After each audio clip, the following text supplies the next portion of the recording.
ষষ্ঠীর দিন এত আয়োজন কি করে হবে, সময় মতো জামাইকে খেতে দিতে পারবো কি না। আর দেখো মোটামুটি ওই 1:30টার মতো বাজে, অলমোস্ট সমস্ত কিছু কমপ্লিট হয়ে গেছে। রান্নাগুলো তো হয়েই গেছে, তার মাঝে আমি ব্রেড ক্রামসটাও বানিয়ে নিয়েছি, কারণ কাটলেটের জন্য এটা দরকার ছিল। আর আমি এক মুহূর্তের জন্য দাঁড়াইনি, যখন যেটা মনে পড়েছিল টুকটুক করে সবগুলো করে নিচ্ছিলাম।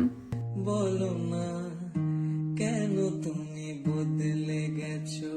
এই তো চলেও এসেছে, যাদের জন্য এত আয়োজন। আর ওদের গাড়ির আওয়াজ পাওয়া মাত্রই মা উপরে চলে গেছে স্নান করতে। স্নান করে এখন সমস্ত ষষ্ঠীর আয়োজন করতে হবে। আর দেখো আমার দিদিকে কত মিষ্টি লাগছে দেখতে। এত বছর হয়ে গেছে ওর বিয়ের, তবুও ওকে শাড়ি পরে সাজলে একদম নতুন বউয়ের মতো লাগে দেখতে। আর এই হচ্ছে আমাদের গণেশ ঠাকুর। গণেশ ঠাকুরের পেটটা আজকে খাওয়ার পরে আর একটু বড় হয়ে যাবে। বলতে আসো না কেন তুমি বদলে গেছো। মা সকালে পুজো দেওয়ার পরে সমস্ত কিছু জোগাড়